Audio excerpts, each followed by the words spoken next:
Hello, everyone. My name is Tom Wickersham from the Mysterious Bookshop, and tonight I'm very excited to be hosting Jonathan Ames.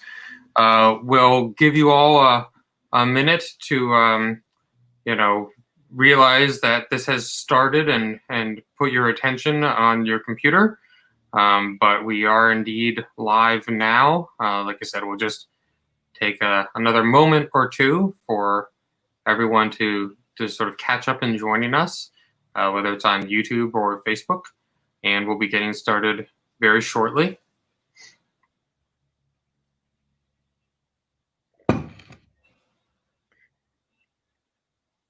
Wow.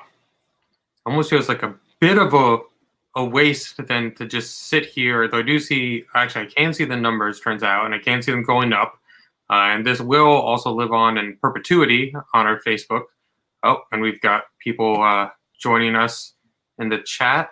Actually, if I'm not mistaken, I don't know if it's pronounced Dean or Deanne Haspiel, but who did the Alcoholic with you. Yes, that's right. Yes. My good friend Dean. Yep. I don't think I can comment in the chat, but hello, Dean, and hello to anyone who signed in. I hope my mom's out there. Mom, can you enter the chat? I hope the link is working. Well, you know what? I did see the numbers jump. I should call her. Mom. Well, if you want, please have a moment. Otherwise, I did see it's odd. I thought everyone kind of just waited until we went live, but it did jump up. So we're still, figuring this out. But we have a number of viewers, and we already have half a dozen people chiming in the chat. So I think we can get started. And again, anyone who misses the beginning can always see the video after the fact. So again, my name is Tom Wickersham from the Mysterious Bookshop, and tonight it's my real pleasure to host Jonathan Ames for his new novel, A Man Named Doll, which you can come into the store and buy today, but we will also have signed copies in the next couple of weeks. And it's a terrific private eye novel set in Los Angeles. Jonathan will do a brief reading to give you the flavor of it, but I thought it was absolutely spectacular. Jonathan is the author of a number of previous novels, including I Passed Like Night and You Were Never Really Here, which was turned into a film by the same title. He's also written he's published a number of collections of short essays and short fiction, and he's the creator of the television shows Bored to Death, which was my introduction to him as a crime writer, and Blunt Talk. And tonight, as I said, he joins us for his new novel, A Man Named Doll. And without further ado, I think Jonathan will start by giving a reading from the book. Then I will ask him some questions. And then please, by all means, we're looking forward to you guys jumping in the chat, and we'll open up to some audience Q&A. Please welcome Jonathan Ames. All right. Thank you, Tom, and thank you everyone who's watching out there. I have no idea exactly. I do see my friend Nina came on, and that's her cat Minimus behind me, a cutout of him. And then by Minimus is my dog Fezzik, and then there's a small photo of another dog of mine from earlier in life named Kelev. Anyway, I just wanted these wonderful pets to be looking over me. So to start, I'm going to put on my reading glasses. Later, perhaps when there's questions, I'll put on this special hat, which, has wizard-like abilities. And oh gosh, I don't know how to operate. Anyway, you'll get the idea. I'll put it on and maybe you'll ask me questions like a tarot card reader, but I imagine there'll be questions about the books. Anyway, so I'm going to just read briefly from A Man Named Doll to give you a sense of it. I'll read the opening and one other little passage, and then we'll jump into things. Okay, and A Man Named Doll, and this is dedicated to Ray Pitt. All right, 1. Shelton had always been a hard man to kill, but this time he looked nervous. He came to my shabby little office on a Tuesday in early March 2019. It had been a few weeks since I'd seen him last, and he didn't look good. But that wasn't unusual. He never looked good. He was covered in liver spots like a paisley tie and was built like a bowling pin, round in the middle and meager up top. His head was small. He was in the customer's chair and I was behind my desk. He was 73, bald and short and getting shorter all the time. I was 50, Irish and nuts and getting nuttier all the time. Outside there was a downpour. LA was crying and had been for weeks. The window behind my desk was being pelted. The noise was like a symphony gone mad. It was rainy season, an old-fashioned one, an anomaly. Hadn't rained this long in years, and LA had turned Irish green. The brown scorched hills were soft with new grass like chest hair on a burn victim. You could almost think that everything was going to be all right with the world. Almost. I'm in a bad way, Hank, Shelton said. That's why I came to see you in person, even in this weather. His tan raincoat was wet and splotched and looked like the greasy wax paper they use for deli meat. He fished his Pall Malls out of his right pocket and set one on fire. He knew I didn't mind, and it didn't matter anyway. Even when he wasn't smoking, he smelled like he was. His open mouth was like an idling car. Why are you in a bad way, Lou? What's going on? I pushed my ashtray, littered with the ends of joints, closer to his side of the desk. You know I lost a kidney, right? He said. Yeah, of course, I said. I visited you, remember? I took a joint out of my desk drawer, struck a match, and lit up. But I knew I wouldn't get high. I've smoked too much over the years, and I'm saturated with THC. So at this point, it's just a placebo that takes the edge off, makes the nightmare something you don't have to wake up from. You know it's all a dream, even if it's a bad dream. I know, Lou said. I'm just saying, I lost one, and now, well, the good kidney, which wasn't that good, is going. And I'm looking at dialysis, and dialysis is a living death. He sucked on his cigarette. Lou Shelton had been smoking 2 packs a day since he was 15. He'd had open heart surgery 3 times and had more stents than fingers. He'd survived mouth cancer and throat cancer and tongue cancer, and his voice was a toss-up between a rasp, a wheeze, and a death rattle. I'd seen him once with his shirt off, and he had a fat scar like an ugly red snake down the middle of his chest. It was a zipper that kept getting open, and from being in hospital so much, he had a more or less permanent case of MRSA, which made him prone to boils on his ass that had to be lanced. And he sucked on the Pall Mall. Like I said, he was a hard man to kill. All right, I'll just read one other little passage. The character Hank Doll, who also his birth name is Happy Doll, he's got a sweet dog named George. And here's when we meet George in the book when Happy goes home later in the day. In the meantime, George needed a walk, and I grabbed his leash, and he started jumping even higher than he had in greeting. He's half Chihuahua, half terrier of some kind, and quite springy. I've had him 2 years. He's a rescue. Someone left him chained to a fence, and he's 3 or 4 years old, according to the vet. Unfortunately, I know nothing of his life before me, which I have to accept. George, sit, I said. Sit, come on, sit. Finally calmed down enough for me to loop the leash around his neck, and we went out the door. He was pulling hard down the stairs, but I didn't care. He'd been cooped up all day, and I wanted him to feel free. Then we hit the street, and I admired, as I often do, his small, muscular torso, and how sleek and handsome he is.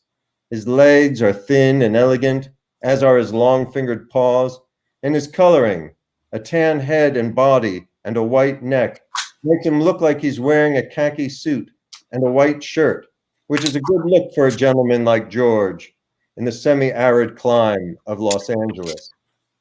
Trim and fit, he weighs about 22 pounds and has large mascara-rimmed eyes that break your heart and make you fall in love simultaneously.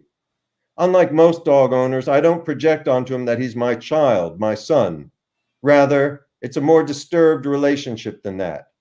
I think of him as my dear friend, whom I happen to live with. In that way, we're like 2 old-fashioned closet bachelors who cohabitate and don't think the rest of the world knows we're lovers. He does have his own bed, which I banish him to every now and then, but that's very rare, and so we sleep together most every night of the year. He starts off with his head resting on the pillow next to me, giving me moony eyes as I read. I always read before going to bed. And then when I'm tired, I put my book down and bury my face in his neck and inhale his earthy dog smell, which I love. And then I kiss his neck like he's my wife before I turn off the light. And then he tries to put his tongue in my mouth, which I don't allow. But I let him lick the corner of my eye to get some salty crust or something else tasty. It's a whole ritual we have. And then when the lights go out, he burrows under the sheets and puts his warm body next to mine. And I'm ready to sing like Fred Astaire, Heaven, I'm in heaven. Well, that's all I'll read. And at a certain point, I'll try to lure Fezzik into this virtual reading with these meal mixers. I'm sorry for the vegans in the audience, tantalizing turkey. But I hope the turkeys, I don't know, I hope they were free range. I won't think about it too much. But just to close the reading and enter into the Q&A session with Tom and then with those of you out there, I will, as I always do at the end of readings when we used to do them in person, which we will again someday, I'll make this sound I would make on the playground, my friends and I would make on the playground when being attacked by more normal children, and it's known as the hairy call, as in going hairy, going crazy, because in the 70s, when you had a lot of hair, unlike me, it meant that you were going nuts. So here's one hairy call to demarcate from the reading into the Q&A. All right.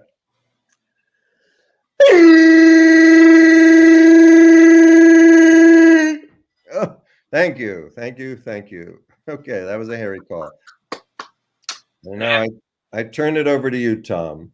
Well, and I think the first time such a call has demarked anything in a Mysterious Bookshop event that I have presided over. Well, thank you. And I think that gives I think those two excerpts give a very good sampling of what the book is about, in that it is a sometimes, violent, sometimes quite bleak noir private eye novel, but there is a lot of warmth and, dare I say, quirkiness in it.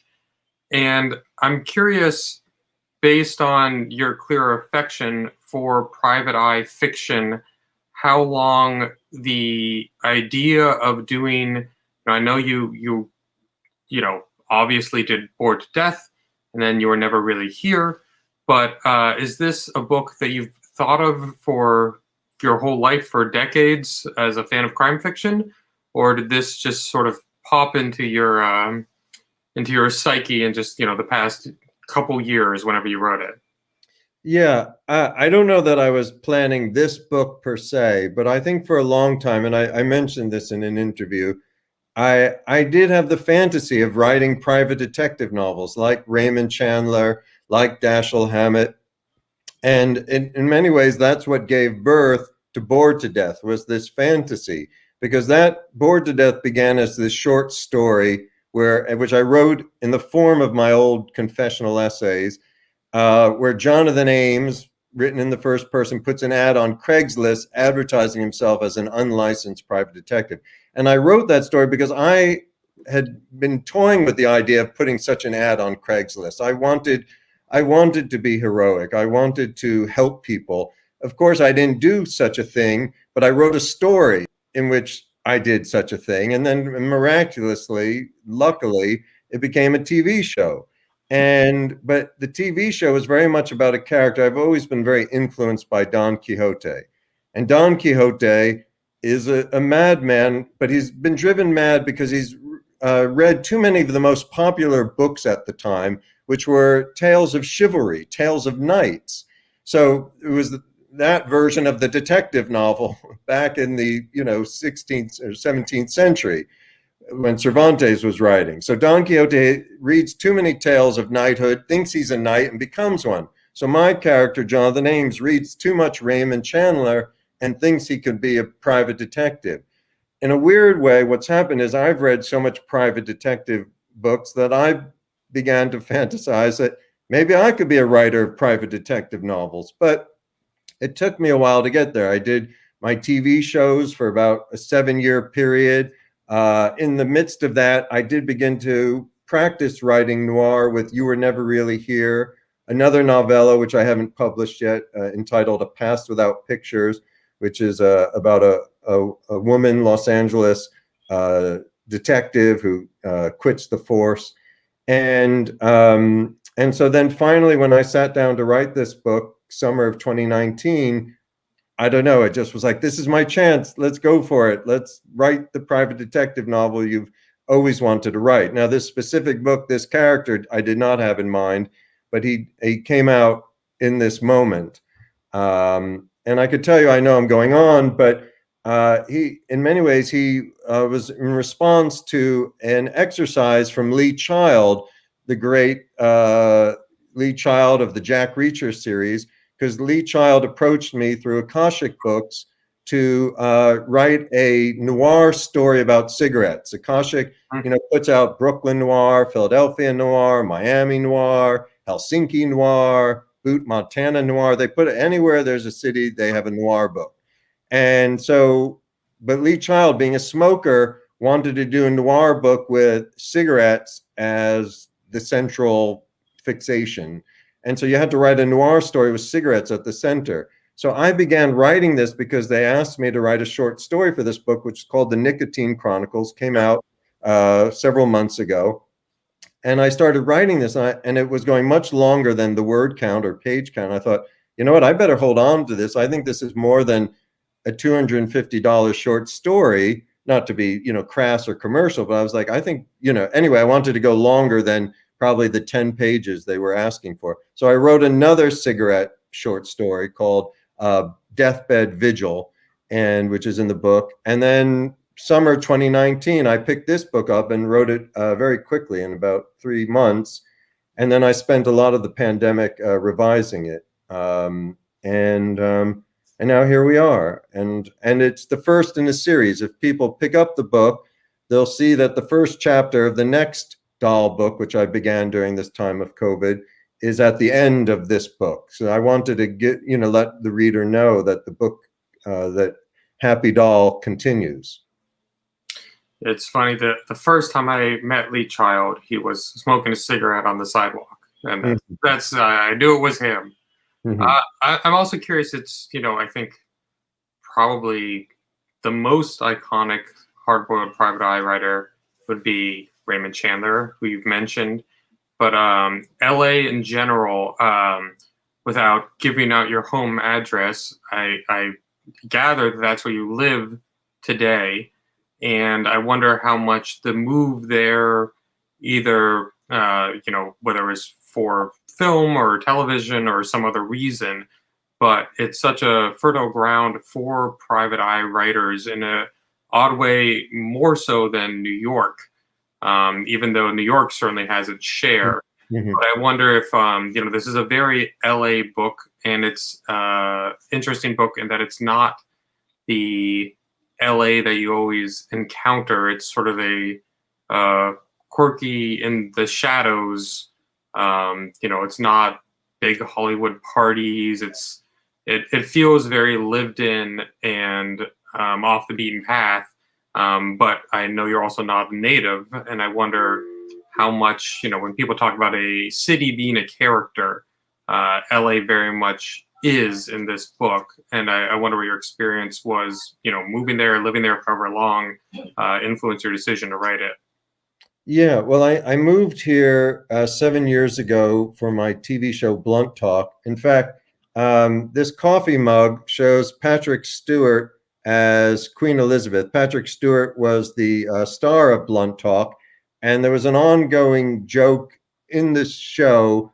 There's a character in the show who hoards things in his office, and they discover this at some point. I think it was in the second season, that his office is completely loaded, and all these objects that had gone missing in the shared office were in his office. And Patrick Stewart sees a Queen Elizabeth, his character sees a Queen Elizabeth mug in this hoarded mess. And his first response isn't like, oh my God, this is spectacular installation art of hoarding. It's like, is that my Queen Elizabeth mug? That's a terrible English accent and a terrible interpretation of Patrick's accent.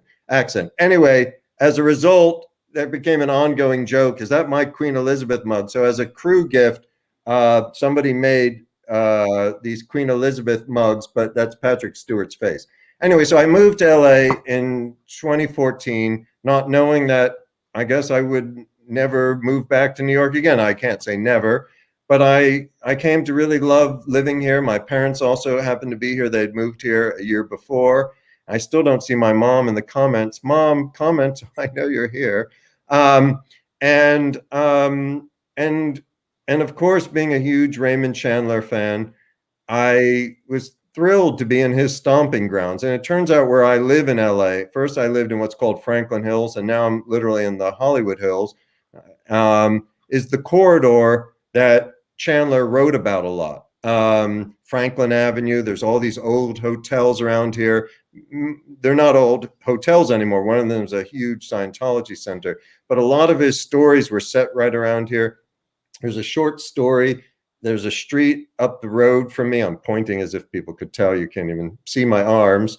But that, is in the short story, and I would walk past it, and he describes the house because it's one of these houses that is on a cliff, kind of like the house in my book. So anyway, it's been really fun to be in the very corridor that Chandler was writing about, because it's kind of old Hollywood around here.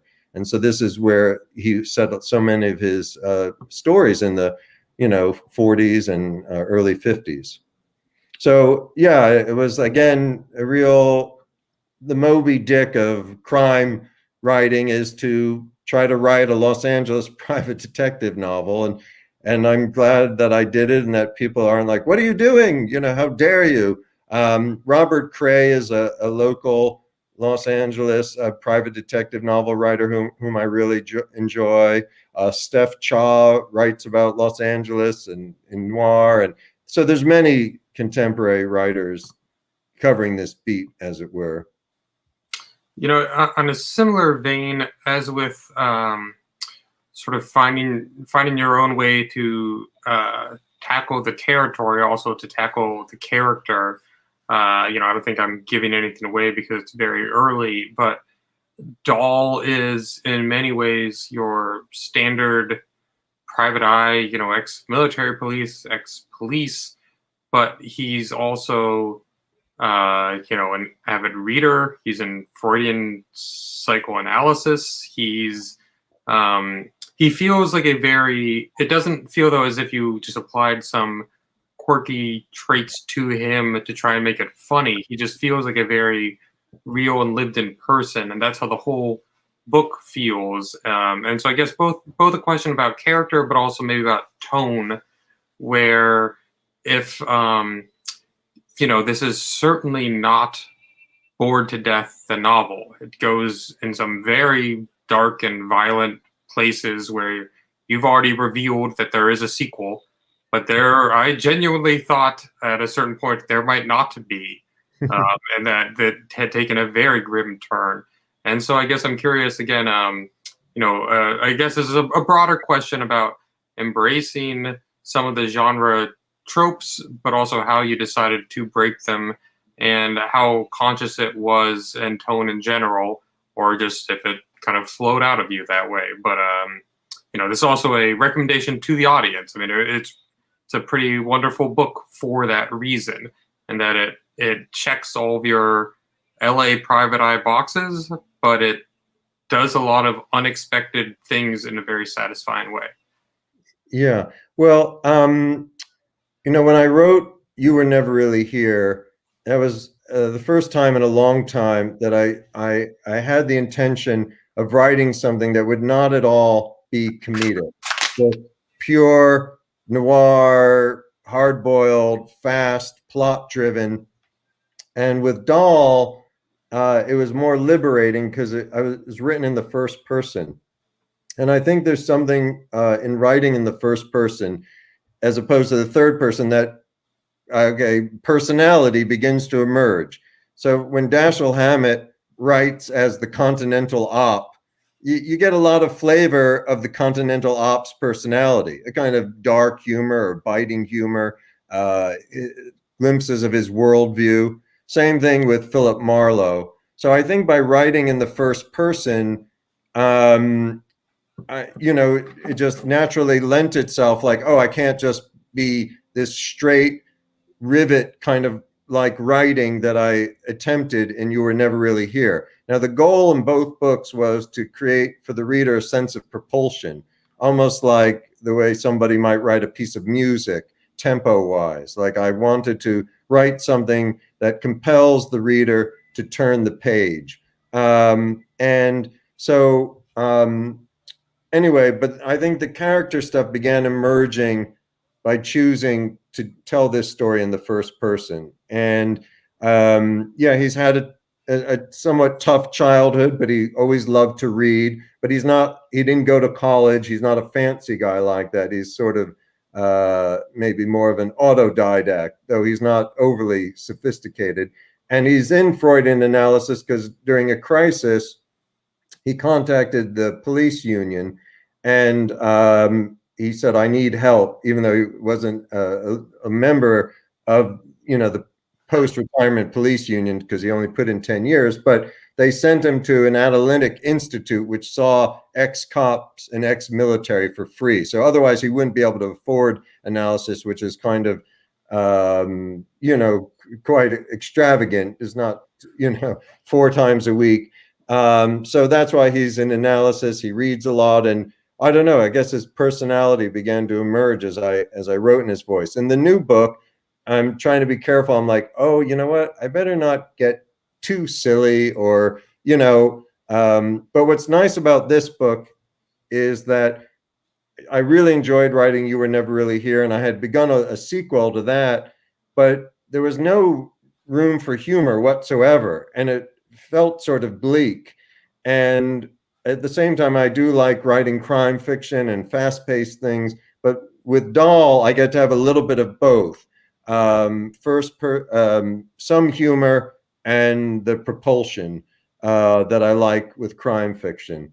And the analogy I've been making is that old commercial for the Snickers bar where the kid is carrying a chocolate bar and the other kid is carrying a jar of peanut butter. This is dating me, but everything dates me, I guess, to my appearance.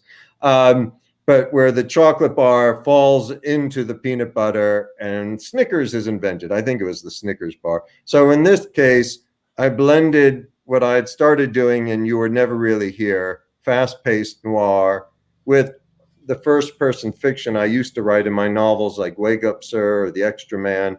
And so I'm mixing, that I've been saying I want some light in my noir, some lumiere in the noir.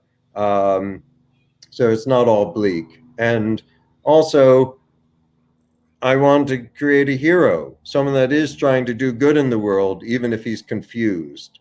So it's not a dark worldview per se. No, it's not, and I think that's again something that's it's a very refreshing novel in that Doll goes to the world with a lot of dignity and kindness and a determination to do the right thing and be true to the people who matter to him in his life, as much as he might on occasion completely screw it all up, and there's a lot of wrenches thrown in it, but it's again a very refreshing combination of a lot of the beats you want in such a book and things that are completely unexpected. And I'd like to say we already have a couple questions from the chat, and I'd like please chime in now, and I will. I think I figured out how to now put them on the screen so everyone can see them. So we will engage in those in a moment. But it's interesting when you mentioned Wake Up, Sir, which I know is a P.G. Wodehouse tribute. And of course, you've talked about Chandler some, who has had from Robert Parker to more recently John Danville and Lawrence Osborne jumping in. Is there any character in detective fiction or fiction in general who you would perhaps like to take a stab at in revitalizing or either again reinventing as you perhaps have done, or writing straight up in their style pastiche. Yeah, I've not thought of that. I want to note that the window behind me is open, so a breeze came through, and so it made my little thing. I almost began to lift up. Whoa, I'm being lifted. I gotta hold on like I'm in a gravity situation here. Has anyone watched The Expanse out there? I started watching this show. I love it so much, and they have these great gravity boots that they wear. So yeah, I've not thought of that. I've not picked up any of those books where someone tries to take on that style. I feel like one little small tangential detail. Two of my favorite writers ever, P.G. Wodehouse and Raymond Chandler, went to the same public school in England. Oh. And I wish somebody would track down who the influential teacher was, because both of them are such prose masters, P.G. Wodehouse and Raymond Chandler. P.G. Wodehouse had this line, try to give pleasure with every sentence, which is a great thing for any writer to hear. And that's what Chandler and Wodehouse really do. They give pleasure with every sentence, or nearly. So I've never wanted to pick up one of these books where someone takes on the voice of these authors, because an author's voice is as distinct as my nasal voice coming through here, or your voice coming out of your very lush beard. And you know what I mean? Like, or our thumbprints, it's so unique. So I don't want to do that, though I am responding to these writers. I've said this before. Writers are responding to other writers. Artists respond to other artists, musicians to musicians. We're in dialogue with the things that we've loved. I always used to tell my writing students, write the kind of stories you love to read, because that's what you've been, in a sense, studying.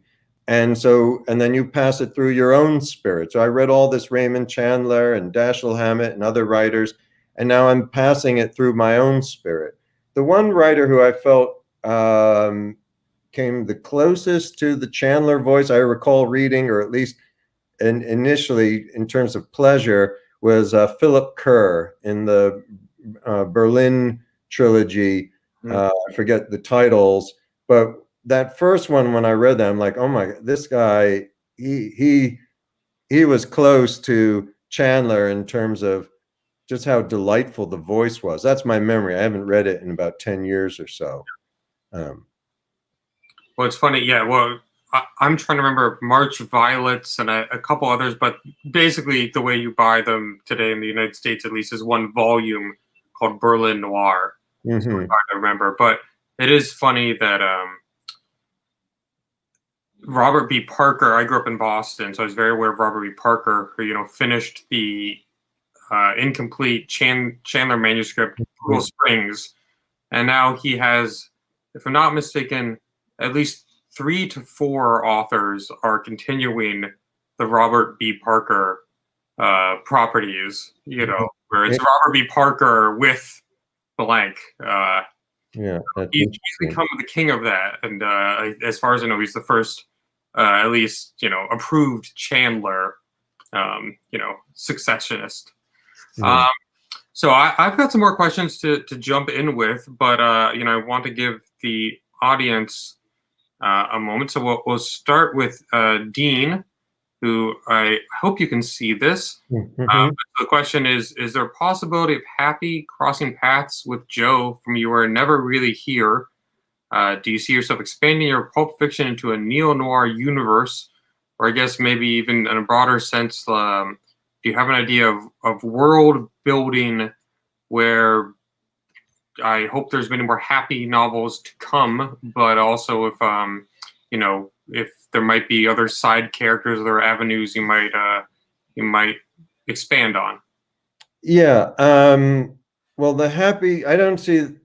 I think at one point I thought Happy and Joe might cross paths. It could be cool. Like, one of the things I really like in the Robert Cray universe is you have Joe Pike and Elvis Cole, and in the book itself, Pike is always written in the books themselves, the third person. Elvis is always in the first person, and it's kind of cool when Joe Pike appears in the Elvis Cole chapters Hmm. in first person, vice versa.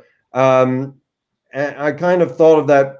It could happen. I did plant a character in A Man Named Doll. There's a policewoman who comes to his house, briefly questions him, named Maria Cole, somewhat a nod to Elvis Cole. And she is the hero or heroine of this book, this unpublished book I have called A Past Without Pictures.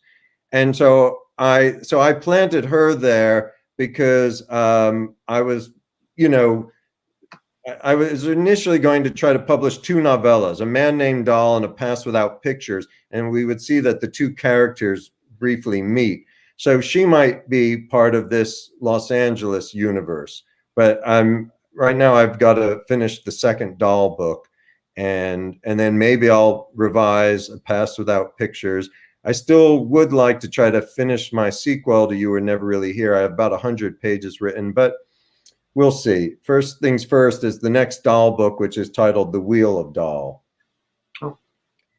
And we have another question about fish. I like the way you put that on the screen. That was very. Yes. Well, Rick first asked who are some of your favorite crime novelists, which we've covered to a degree, but if there's anyone else you'd like to mention, I'm sure the audience would love to hear it. And then we can discuss seafood. Yeah. Well, crime novelists. Okay. Well, there's Dashiell Hammett, Raymond Chandler. Those of you who might be familiar with me out there, I'm a huge fan of Richard Stark, one of Donald Westlake's pseudonyms. And he was probably the one that most compelled me and made me want to write crime fiction, which I realize I'm saying that wearing a beanie. And recently, though, I read Megan Abbott, wonderful, another crime fiction writer. I read Adam Sternberg, just some contemporary writers, Richard Lang, Lauren Wilkerson, a book called American Spy. So there's so many wonderful contemporary writers. The old timers, though, that really meant a lot to me were Dashiell Hammett, Raymond Chandler, David Goodis, Richard Stark. And in terms of seafood, I'm a fan of canned fish. I got maybe a little too much so during the pandemic. I got in very much a survivalist mode. And Happy Doll, our narrator of this book, he doesn't have a lot of money, so he kind of gets by on a lot of canned goods, which I sometimes have fallen prey to. Canned beans, canned fish, some blueberries. I eat in a very minimalist, insane manner. But so that's the fish situation. Also, our oceans are in rough shape, but sardines and herring, the smaller fish, have less mercury and are good for you. And as some people know, I once boxed as the herring wonder. I saw myself as a reincarnated Lower East Side Jewish boxer who gained his strength from the herring and would have herring breath in the ring to repel his opponent.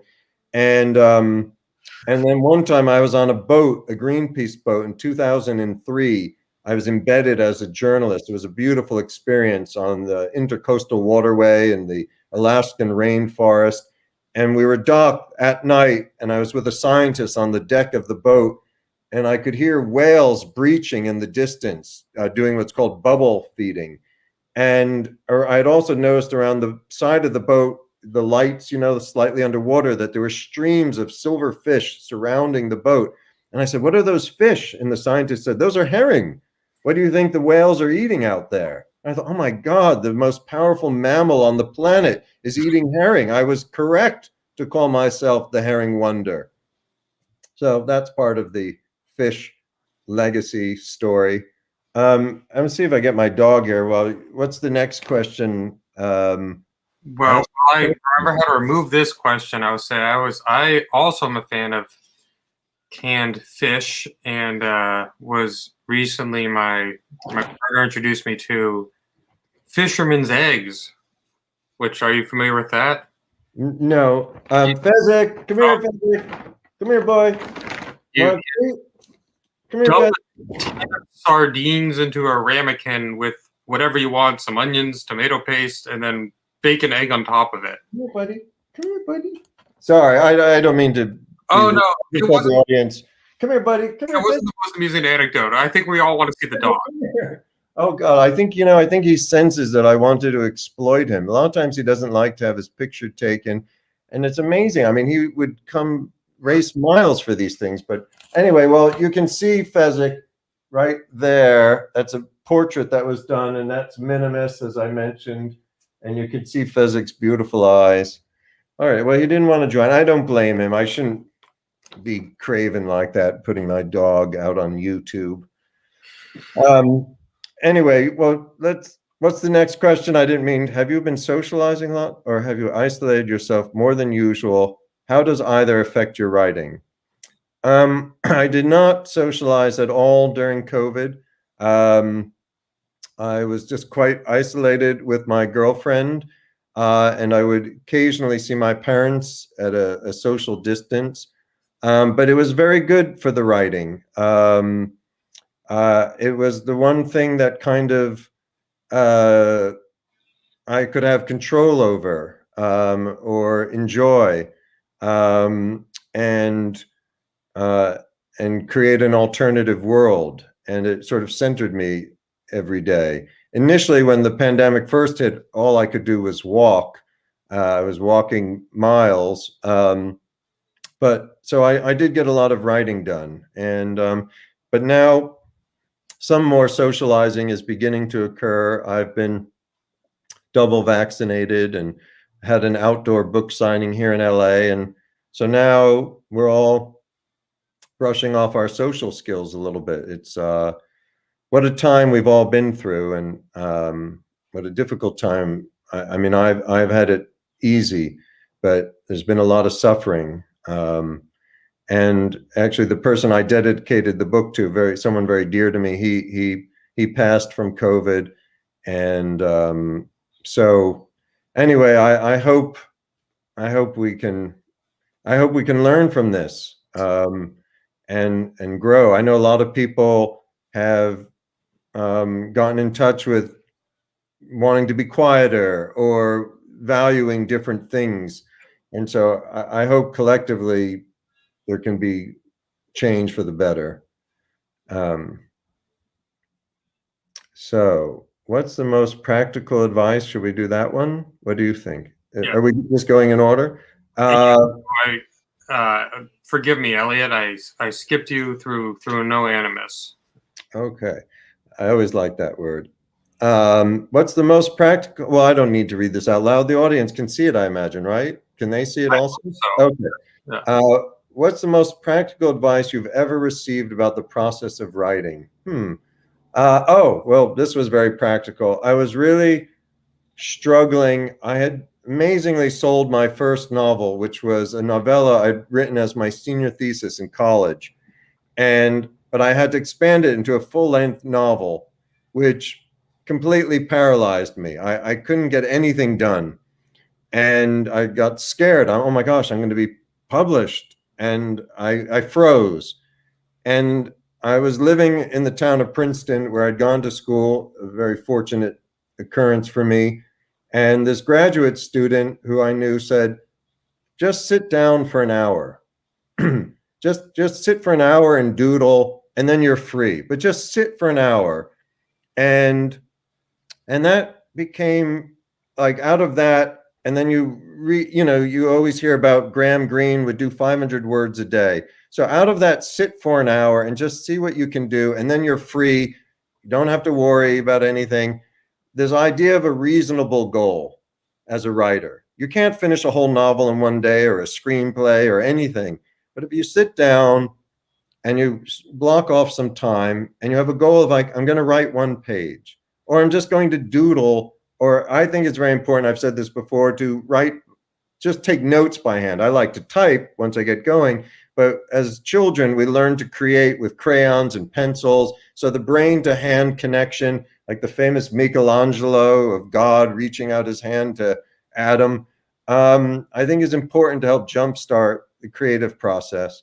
So I always would tell my students, set a reasonable goal. 1 page a day, 2 pages a day. My goal for A Man Named Doll, I think, was 2 pages a day.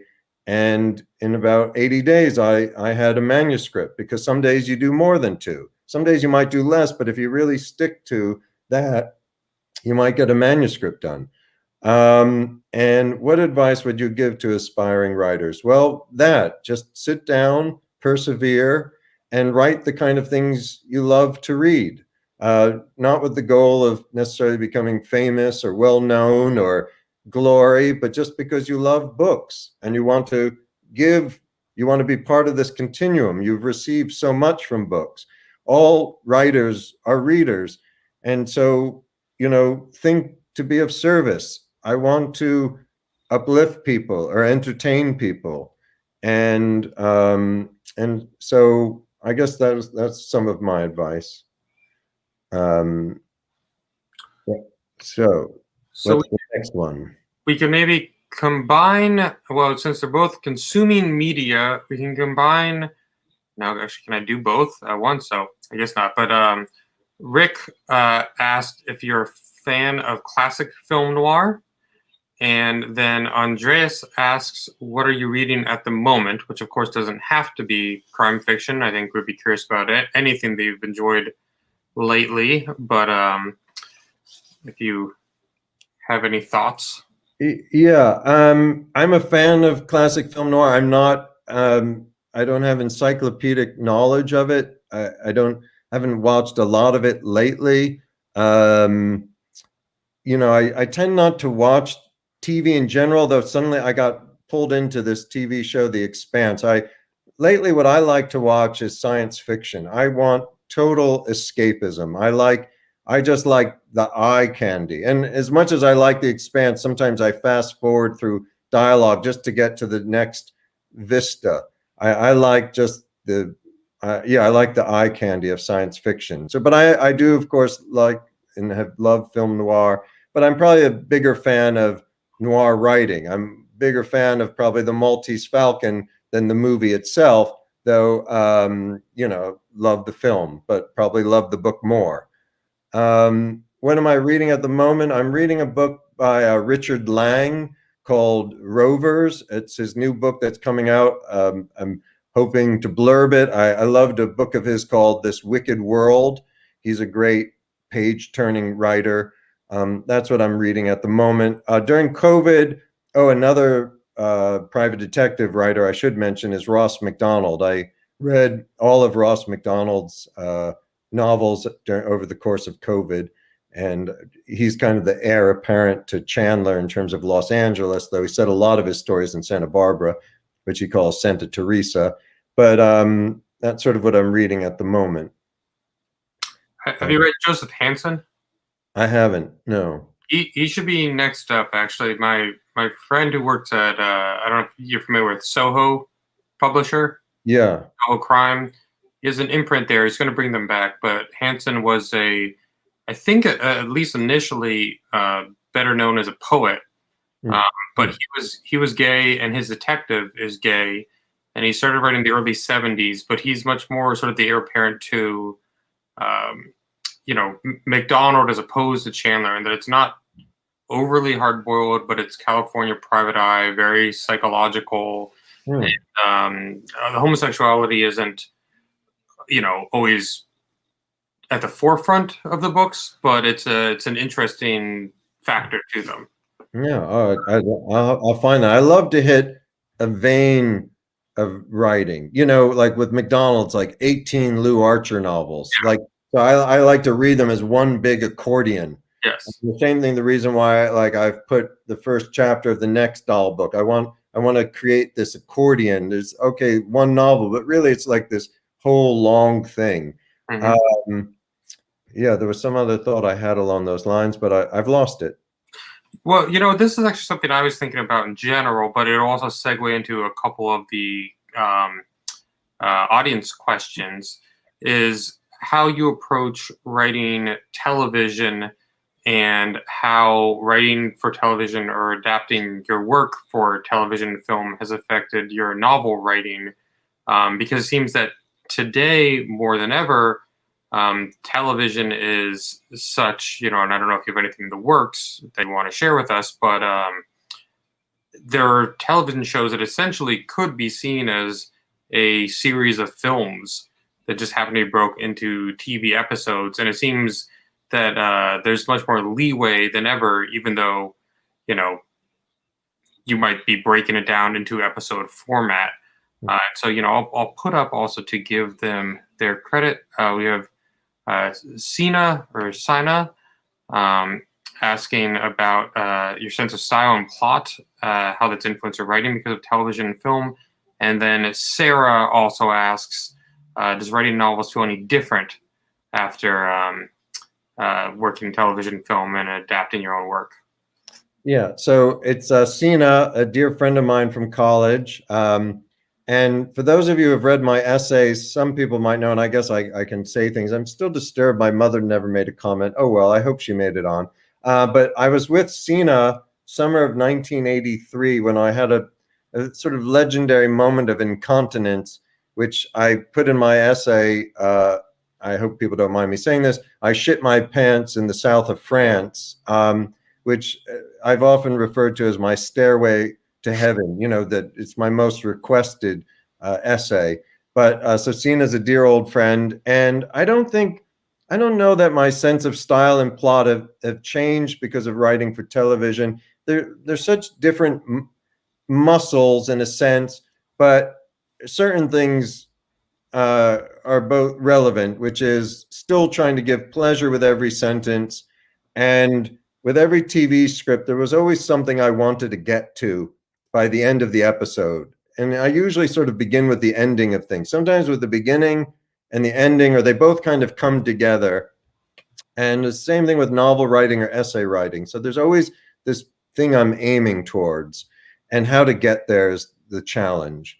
And so I don't feel that I'm not consciously aware of television affecting vice versa. I mean, TV writing or script writing is it's very dialogue dependent. And then also your descriptions have to be really tight and to the point. You can't belabor things. They're very different. Ultimately, I probably prefer prose writing. You have greater latitude. You're not, it's screenplays are also blueprints for production. They're also like sales tools to convince people to finance something. And then you have, all sorts of people chiming in, giving you a million notes, but it's also can be a wonderful process. And he asked, do Minimus and Fezzik get along? Minimus, they get along in this tableau, certainly. Fezzik is not a fan of cats, but he went racing off one day, chasing a cat, ran out of the yard, and then I caught up to him. I think I was in my robe and underwear, somehow threw on shoes or something and went dashing out. And then he was trotting down the street as if he was free to go get a cup of coffee somewhere. I'm like, hey, you just don't get to trot off like that, young man. So then, let's see. Then another question from another friend. My friends are so sweet asking questions. Sarah? Sarah Bay Gachot. Do writing any different after in a film? Not really, no. And any of Apta or someone else doing so?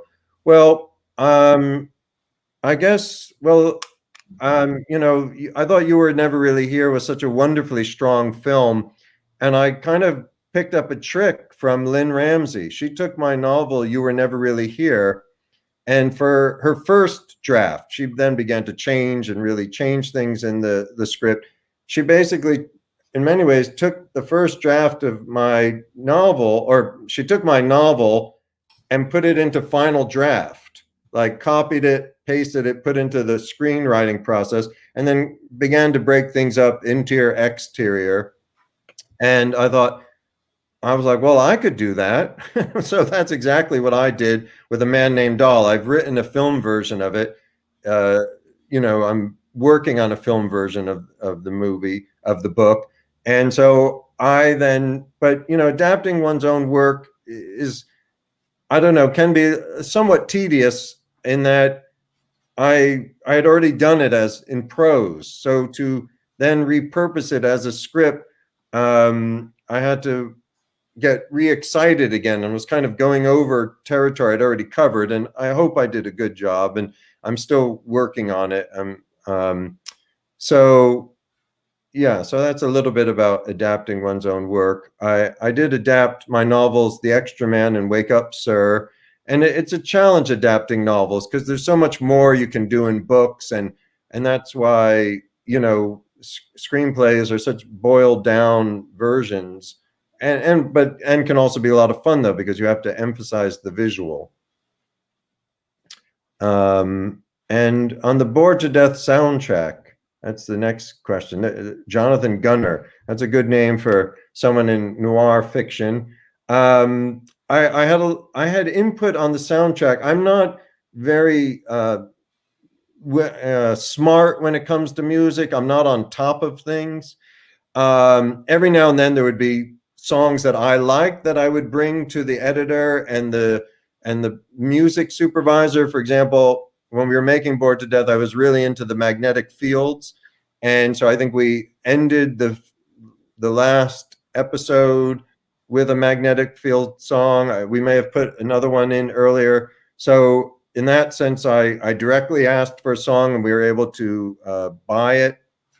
A lot of times you were limited by the budget, but on Bored to Death, I had a wonderful music supervisor. In the moment of Michael, oh God, I'm blanking on his name, which I feel terrible. A sweet friend, but socially under the pressure here, I'm blanking. Plus, getting up in years. But brilliant guy, and he worked on both Bored to Death and Blunt Talk, and he just knew every up and coming musician or things that we could afford. And then my editor on Bored to Death, or both my editors, but someone I worked with on both shows, Meg Rediker on Bored to Death and Blunt Talk. She had great musical knowledge, and she would try to put in songs on her first cut, and then we would see if we could get them, or I would hear something on the radio, and then that would become a template for what, let's say we couldn't afford it, or we'd have a composer recreate it.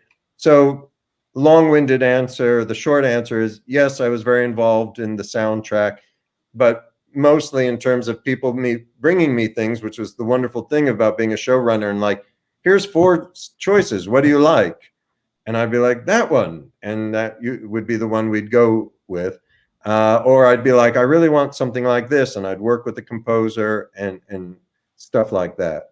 So that was a lot of fun, especially for a not musical person, but I would just kind of go with my gut, what sounded good. But I had wonderful people suggesting fantastic music to me. I'm not sure. So our next question, and we've got time for just a couple more, is about Netflix movie, though there's no allusion to what movie he's referring to, but I have to ask, I actually just rewatched Bored to Death, and I loved it when I first watched it, I guess about 10 years ago, but it's not only held up, but I think I loved it even more watching it living in Brooklyn today. And I have to say it feels wonderfully complete in its 3 seasons, but I think myself, and I'm sure there's many other fans who are watching this, wonder if there's ever been any talk about bringing it back in any form. Yeah, well, the Netflix movie question is, it was mentioned in the press a little bit that A Man Named Doll has been optioned by Netflix, and I've written a script for it. I am working with a director and a movie star attached, but because of the nature of Hollywood, I can't mention their names yet. I don't know why per se, but at some point, maybe Netflix will make an announcement, which will be great, and perhaps it will all come to fruition. You never know with these things, but it was very nice of Netflix to option it and pay me to start writing a script, so that's been great. And in terms of the Bored to Death, initially after the show got canceled, the then one of the heads of HBO at the time, Richard Plepler, a really sweet man, he said, what do you want to do next? And I had all these ideas for a 4th season of Bored to Death. And I said, well, how about a Bored to Death movie? And I did write 2 versions of a Bored to Death movie, but maybe neither of them worked or just couldn't get it going.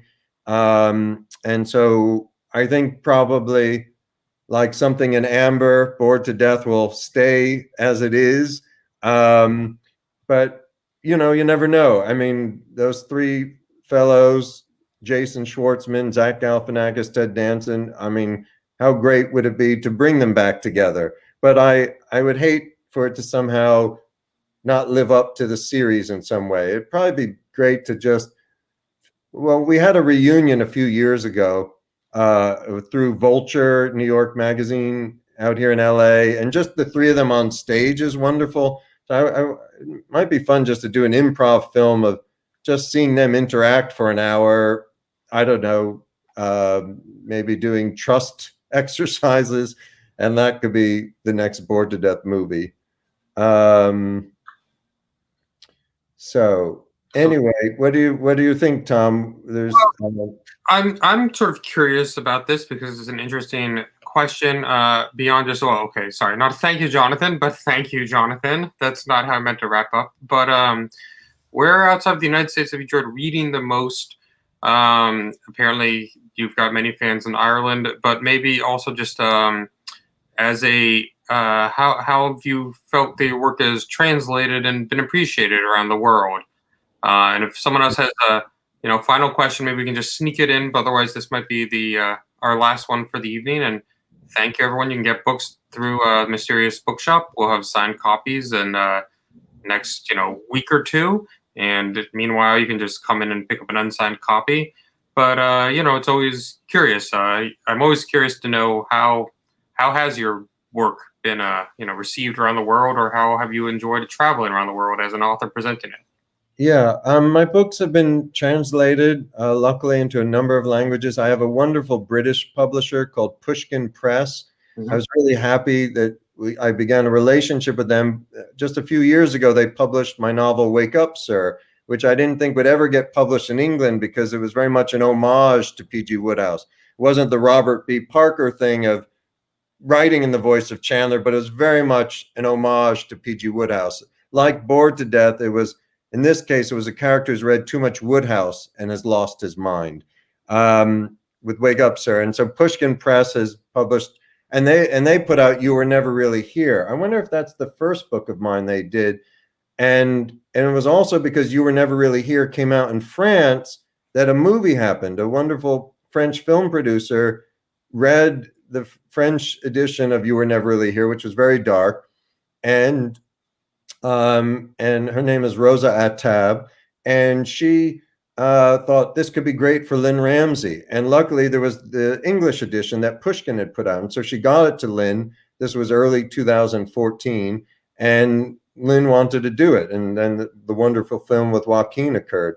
Where I've liked reading the most is a good question, but I flashed just in my mind to a trip I took, I think it was in 1999. I went to Heidelberg, Germany, or maybe it was the year 2000. No, maybe 99. Oh, yeah, maybe it was early 99. I went to Heidelberg, Germany, and performed my one-man show I had at the time, which was called Oedipusy, which was about my Oedipal issues.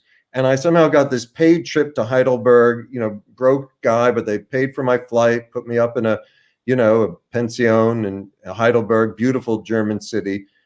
And then I went traveling on trains. Reading in trains is a great thing to do, along with looking out the window. I love reading on trains, but I remember having a beautiful melancholy time wandering around Venice. It was cold, reading Raymond Chandler. And I think I'd picked up in a German bookstore an English edition of one of Chandler's novels, or a couple of them, and it was Philip Marlowe was keeping me great company in Venice, Italy. So I remember being very melancholic and lonely and cold, and sitting in outdoor places in Venice. Probably maybe it was February. So I really loved reading in Venice, Italy, and then of course thinking of Death in Venice and Thomas Mann, and yeah. And then I guess one last thing, what is it about the everyman that interests you in your writing? I don't, I don't know. I mean, I think every book maybe is about the everyman, in a sense, that we, I don't know. I want to create human beings ultimately. I was really pleased in Publishers Weekly. They said something at the end of the review that Dahl was a good human being. I was like, oh my gosh, thank you so much. That's the best thing you could say. I was so pleased by that because I think that's what more than the everyman, I want to somewhat convey what is good in people and so that we will want to carry on. And so with that, Tom, maybe I'll just do the Harry call and we'll call it a night. And I want to thank you. You've been so wonderfully supportive of the book. You wrote this beautiful blurb about it. If you go on my Twitter, you'll see Tom's quote, or on the website, on the Mysterious website. And I want to thank Mysterious for hosting me and for you conducting a very nice interview. And just was great to meet you a few years ago when I came into the shop. And so I'll do a Harry call. And what do you, okay. One last Harry call. I think I'll put the glasses on to make me look even more like a crazy professor.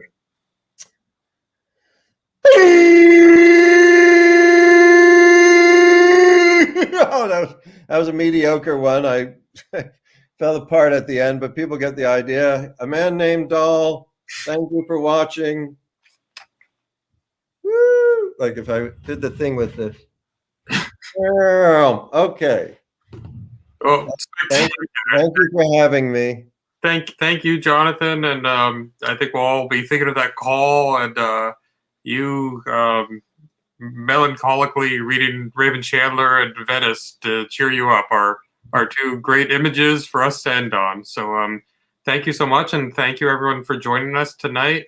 Read the book; it's spectacular. Of course, I'm a little bit biased to say buy it from us. I've put links in the chat, and go to mysteriousbookshop.com or come visit us in person. And again, thank you all, and hopefully we'll see Jonathan for the next one. Sounds good. Good Good night. night.